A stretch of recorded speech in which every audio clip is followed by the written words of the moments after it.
Bismillahirrahmanirrahim. Assalamualaikum warahmatullahi wabarakatuh. Bismillahirrahmanirrahim. Alhamdulillahirabbil alamin. Wassalatu wassalamu ala asrafil anbiya'i wal mursalin sayyidina wa maulana Muhammadin wa ala alihi wa sahbihi ajma'in. Qala rabbi shrah li sadri wa yassir li amri wahlul 'uqdatam min lisani yafqahu qawli waj'alni wajiran min ahli. Ma'asyiral muslimin, sidang jemaah subuh yang dimuliakan Allah, marilah sama-sama kita memanjatkan puji syukur kehadirat Allah Subhanahu wa taala atas segala nikmat dan inayahnya kita diberikan.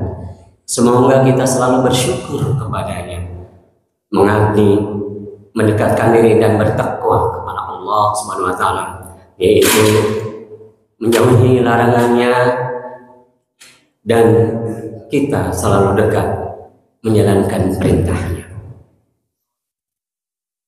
Salawat seiring salam senantiasa dilimpahkan kepada Nabi kita Muhammad sallallahu alaihi wasallam beserta keluarga dan para sahabat-sahabatnya hingga para pengikutnya sampai akhir zaman. Para jemaah sekalian, bulan September yang lalu saya telah membahas mengenai sifat-sifat atau karakter surat Al-Fatihah. Sini saya tidak menjelaskan tafsir dari Al-Quran karena sudah masing-masing ada yang menjelaskan dengan tafsirnya. Saya hanya menjelaskan sifat-sifatnya, karakteristiknya, dan hubungannya dengan surat-surat yang lain. Para jemaah, saya akan menjelaskan tentang surat Al-Baqarah yang kita ketahui bahwa surat Al-Baqarah ini adalah surat yang ayatnya paling panjang, yaitu 186 ayat. Nah, ini surat Al-Baqarah ini adalah surat yang kedua, terdiri atas 286 ayat dan termasuk surat Madaniyah,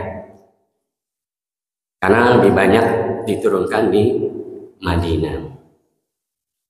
Jika pada surah Al-Fatihah sudah menyebutkan 3 tema besar, yaitu mulai dari akidah, syariat, dan kisah, maka surat Al-Baqarah ini seperti sudah merangkum dan menjelaskan dari ketiga tema yang ada dalam surat Al-Fatihah tersebut. Di surat Al-Baqarah, Allah Subhanahu wa taala menyebutkan banyak sekali permasalahan akidah dan juga permasalahan syariah yang begitu komplit. Bahkan hanya surah Al-Baqarah yang menyebutkan 5 rukun Islam secara lengkap, dengan aturan-aturan fikih di semua bab-babnya, dari kitab Taharah sampai kitab Al-Id ada di surah Al-Baqarah. Surah Al-Baqarah tema besarnya adalah dalam Al-Quran ini sebagai pedoman terbaik bagi manusia menjadi khalifah di muka bumi ini. Penamaan surah Al-Baqarah. Penamaan surah Al-Baqarah adalah surah Al-Baqarah, Allah Subhanahu wa taala pertama kali mengisahkan kisah manusia pertama, yaitu kisah Nabi Adam alaihissalam dan kisah-kisah penting lainnya dari kisah para nabi. terutama adalah kisah Bani Israel. Dan memang di dalam surah Al-Baqarah ini dijelaskan secara panjang lebar tentang kaum Yahudi dan lebih jelas lagi dan lebih panjang. Jadi kisah tentang Al-Baqarah yaitu sapi betina, dan dari kisah surat Al-Baqarah ini, nama surah ini diambil dari ayat 67 surah Al-Baqarah. Allah berfirman, innallaha ya'murukum an tadhbahu baqarah. Allah memerintahkan kamu agar menyembelih seekor sapi. Jadi inilah nama Al-Baqarah diambil dari ayat ini, yaitu innallaha ya'murukum an tadhbahu baqarah. Allah memerintahkan kamu agar menyembelih seekor sapi.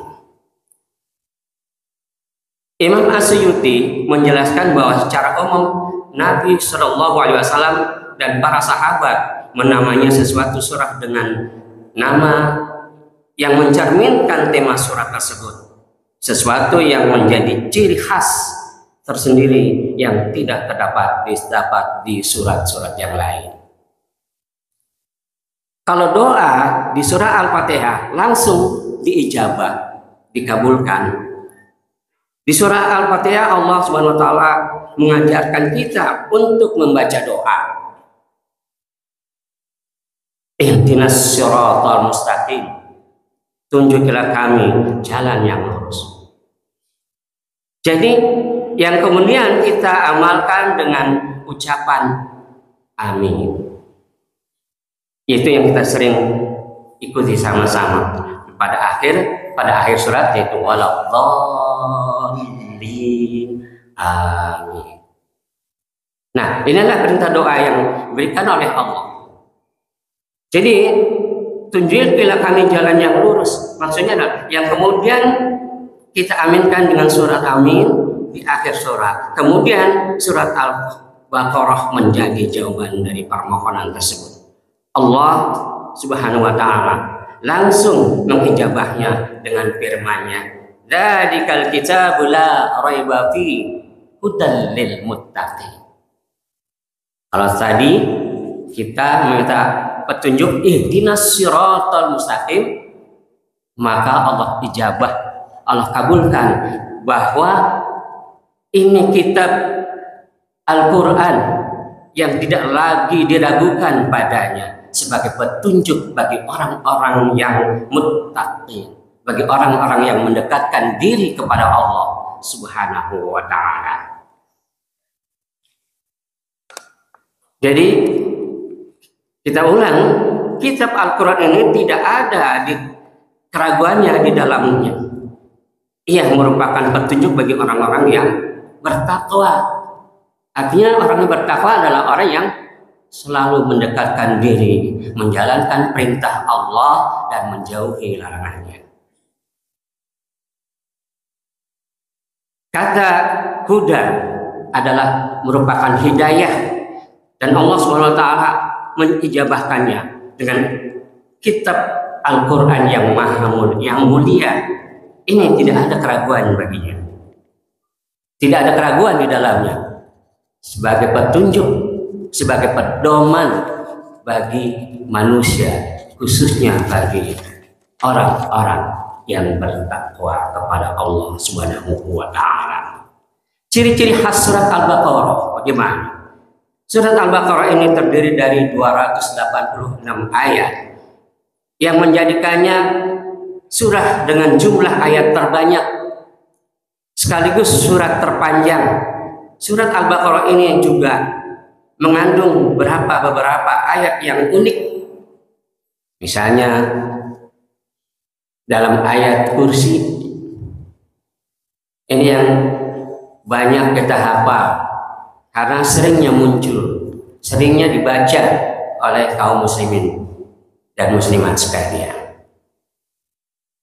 Jadi jelasnya bahwa kita ini benar-benar sudah jelas mendapat petunjuk dari Allah. Kenapa kita ingkar? Kenapa kita berpaling? Nabi Shallallahu Alaihi Wasallam menyebutkan dalam hadis Al-Bukhari dan Muslim bahwa ayat ini adalah a'dzamul ayati fi kitabillah, yaitu a'dzamul ayati fi kitabillah, ayat yang paling mulia di dalam Al-Quran. Itu penjelasan yang diberikan Nabi junjungan kita, Nabi Muhammad Sallallahu Alaihi Wasallam.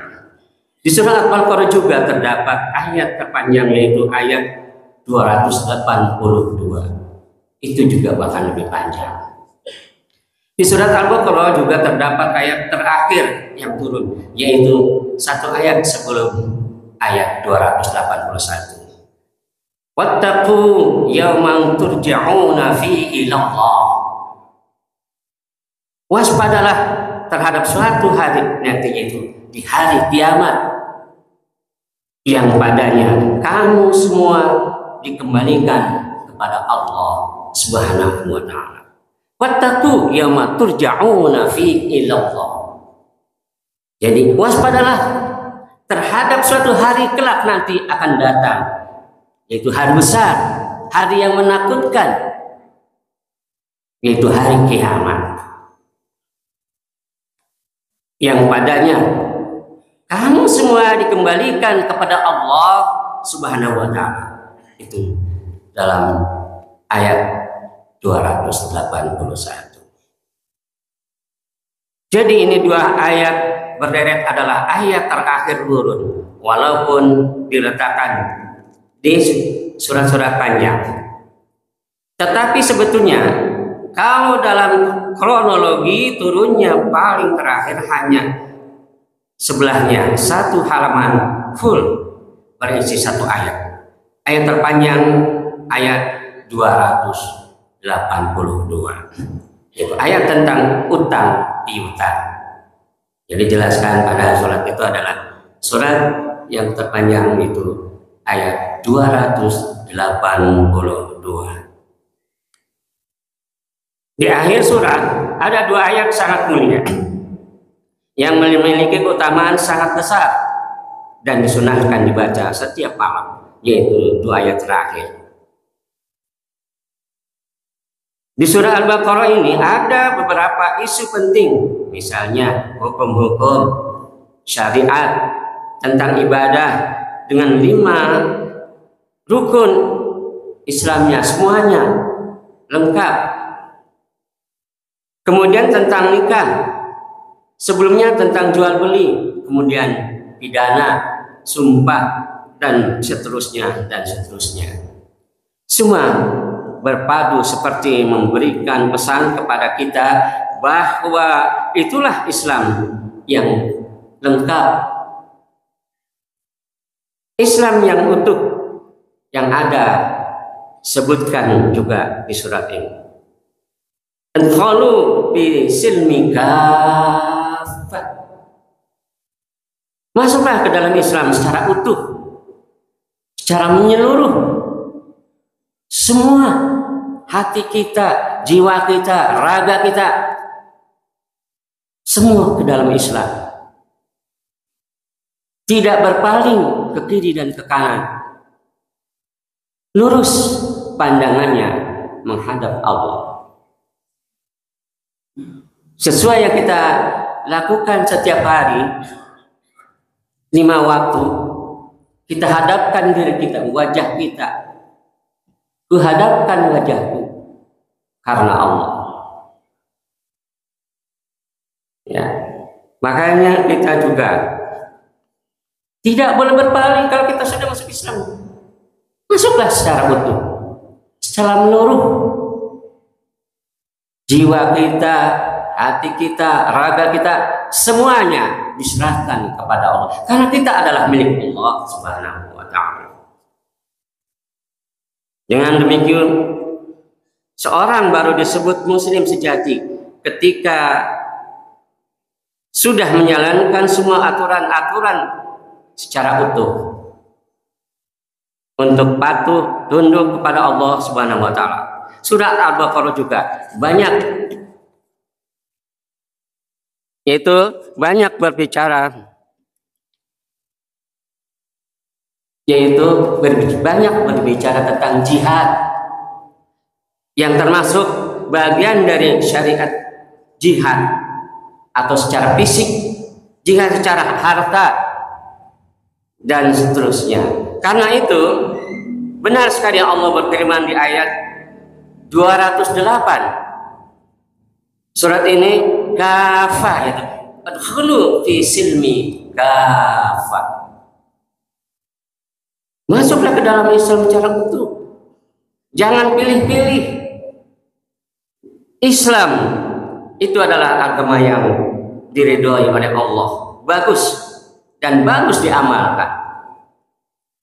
Yang ini juga, yang itu tidak, yang tidak sesuai dengan zaman, kita sebenarnya tidak diikuti. Bukan Islam yang tidak diikuti. Banyak orang mengatakan bahwa Islam adalah masih kuno. Banyak orang masih menjauhkan Islam, meskipun dalam hatinya dia tahu tentang Islam, tahu tentang kebenaran Islam, tapi hatinya masih berpaling. Seruan kepada manusia agar beribadah kepada Allah ini sudah dijelaskan, sudah diterangkan, sudah dituntun oleh Nabi kita, Nabi Muhammad SAW. Masih juga banyak yang berpaling. Di surah ini juga Allah Subhanahu wa taala memanggil manusia kali pertama dengan panggilan ya ayyuhan nas, wahai manusia. Di dalam Al-Qur'an ternyata panggilan pertama adalah tentang ibadah. Berarti ini adalah menekankan konsep iyyaka na'budu, yaitu hanya kepada Engkau lah kami menyembah, kami bersujud, kami tunduk dan patuh, hanya kepada Allah. Di dalam surat Al-Fatihah seruan tersebut termaktub di ayat sebagai berikut. Ya ayuhan nasu ubudu rabbakum. Ya ayuhan nasu ubudu rabbakum. Wahai manusia, sembahlah Tuhanmu. Dalam surah Al-Baqarah ayat 21. Bahwa kita diperintahkan bersujud kepada Allah, menyembah hanya kepada Allah.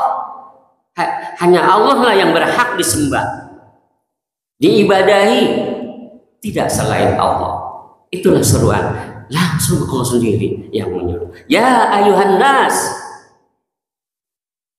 ta'budu rabbakum, kepada Tuhan, pada Tuhan kalian.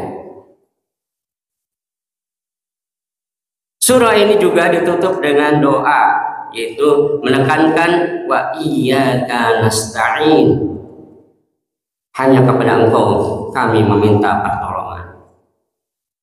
Kita tidak boleh meminta ke selain Allah, tidak boleh meminta kepada selain Allah, hanya kepada Allah lah kita. Maka permintaan kita akan diijabah, akan dikabulkan. Memang Allah Maha Kaya, dengan manusia tidak beribadah kepadanya, Allah tidak rugi, tidak akan berkurang keesaannya, tidak akan kurang keagungannya, tidak akan berkurang kemuliaannya. Allah Maha Mulia, tetap Maha. Oleh karena itu, perintah ini agar manusia selamat, agar manusia selamat dari ancamannya. Loh, katanya Allah Maha Penyayang, kok ngancam-ngancam? Banyak orang yang berbicara seperti itu. Padahal ancaman ini adalah merupakan kasih sayang agar selalu manusia berjalan di jalan yang lurus, suatu jalan yang diridhoi. Bukan Allah itu mengancam. Allah memang Maha Pemurah, memberikan kepada siapa saja. Dia kasih permintaan apa saja makhluknya. Allah tidak minta disembah. Kalau dia sembah juga, Allah tidak beruntung. Kalau manusia itu menyembah Allah yang banyak semuanya menyembah Allah, apakah Allah merasa beruntung? Tidak. Tetap Allah tidak. Allah memberi ancaman agar manusia itu mau berjalan di jalan yang baik, di jalan yang benar, di jalan yang lurus, agar manusia tidak dapat diganggu oleh makhluk-makhluk lain. Terus berjalan di jalan yang penuh kenikmatan. Di dunia ini penuh kenikmatan Allah berikan. Kalau kita jalannya lurus, maka nikmat kita rasakan. Kalau kita mau beribadah, nikmat kita rasakan. Kalau kita berbuat baik kepada manusia lain, nikmat yang kita rasakan. Itulah kasih sayang Allah. Bukan karena ancaman, bukan ingin menyakiti makhluknya, tapi Allah sangat sayang kepada kita. Kalau zaman nabi-nabi yang lain, begitu manusia, orang-orang itu berdosa kepada Allah, dan nabinya memohonkan agar diajak umatnya, maka langsung Allah ijabah. Langsung Allah berikan azab. Nah, apakah zaman Nabi Muhammad seperti itu?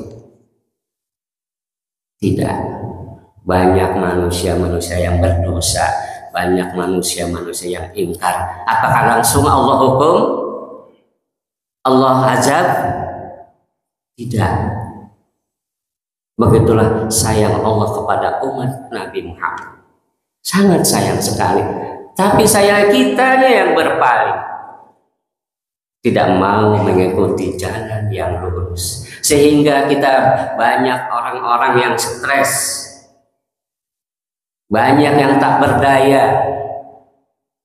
Kalau sudah begitu, maka siapa yang disalahkan? Allah sudah memberi petunjuk, hudan lil muttaqin, agar menjadi manusia yang takwa. Misalnya hanya mengeluh, banyak yang kita rasakan, yang kita lihat orang-orang itu mengeluh, merasa bebannya sangat berat. Padahal kalau kita jalankan apa yang diberi petunjuk dan ditunjukkan oleh Allah, kita bahagia. Coba kalau Bapak terus di jalan yang lurus, mencari rezeki di jalan yang lurus, nikmat rasanya, penuh kedamaian dan ketentraman. Tapi orang-orang yang serakah, mencari jalan yang tidak diridhoi oleh Allah, apa jadinya mereka? Merasa banyak uang, ya, mencarinya dengan halal atau tidak, ambil sana ambil sini. Setelah itu apakah dia tentram? Apakah dia nikmat menikmati uang yang dia ambil itu? Apa dirasakan dengan nikmat? Tidak. Tentunya penuh dengan kegelisahan, kekecewaan. Inilah yang dirasakan oleh orang-orang yang tidak lurus jalannya.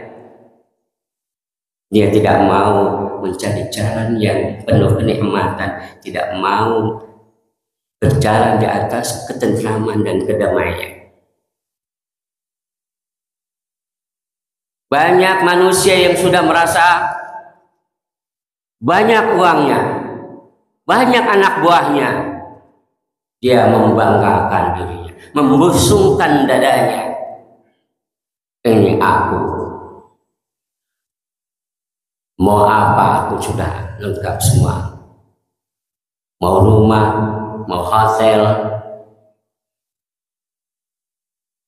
semuanya kami sudah dapat. Apakah orang itu merasa senang, merasa bahagia, merasa tentram? Tidak. Kebanyakan mereka kalau lagi sendiri gelisah, resah, tidak tentram, tidak damai, hatinya kusut. Itu kalau di depan orang banyak dia tertawa tertiwi, ya bangga sana bangga sini. Coba Bapak rasakan sendiri. Kalau sedang sendiri, apa yang dirasakan? Sudahkah apa yang saya lakukan? Apa saja yang saya lakukan? Benarkah ini? Ini sudah salah, kenapa saya lakukan? Begitulah terus nanti kalau lagi sedang sendiri. Kita akan bertanya dan bertanya.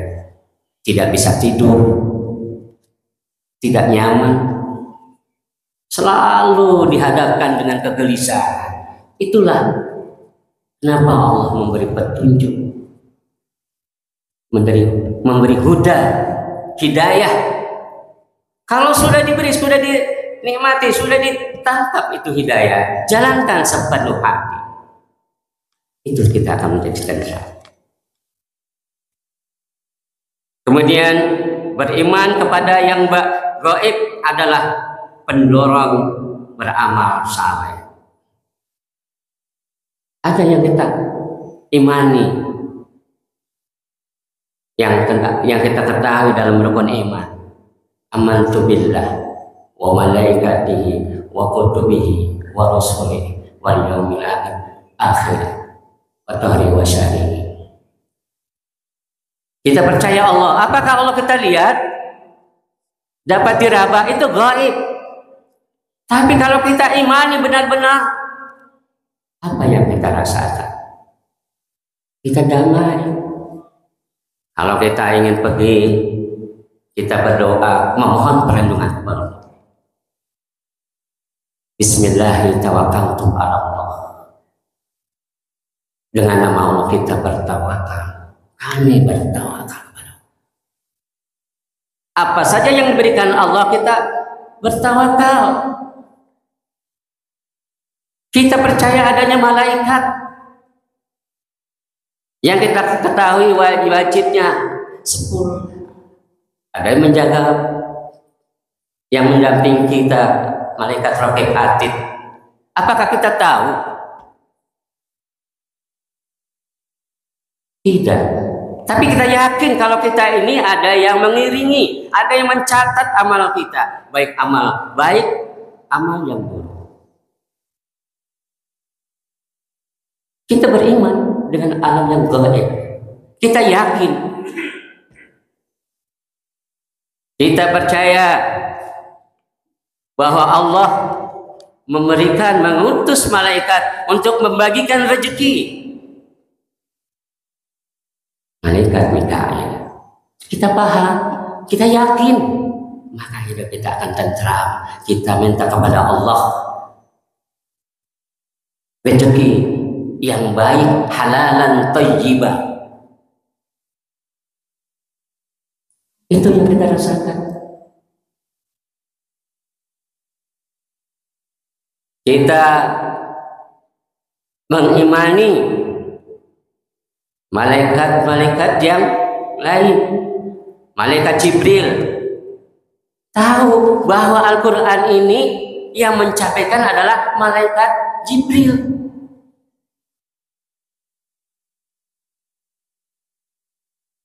Kenapa kita tidak beriman? Bagaimana rasanya kalau Bapak tidak mengimani hal-hal yang gaib ini? Bapak tidak yakin dan tidak percaya bahwa itu adalah mustahil. Apa yang dirasakan oleh Bapak-bapak? Kita merasakan, Pak. Dengan adanya alam gaib ini, ada surga, ada neraka, yang kita tidak tahu bagaimana bentuknya, tapi kita mendapat kabar bahwa surga itu menyenangkan, penuh kenikmatan, bahwa neraka itu penuh kesengsaraan. kesakitan, dan sebagainya dan sebagainya. Dan kita tahu kelak akan terjadi kiamat. Apakah kita melihat bagaimana bentuk kiamat itu? Bagaimana bentuk kehancuran? Kita hanya bisa melihat kiamat-kiamat kecil.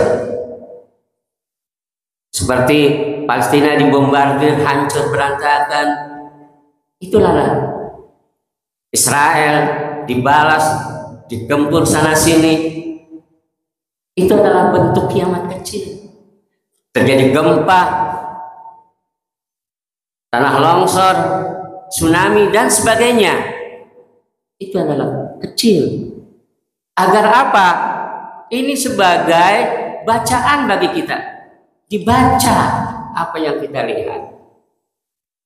Dan kita renungkan. Itulah adalah contoh-contoh. Kita harus yakin kepada yang gaib. Pada apa yang kita tidak tahu, tapi kita dapat rasakan. Inilah adalah kenikmatan yang diberikan oleh Allah Subhanahu wa ta'ala.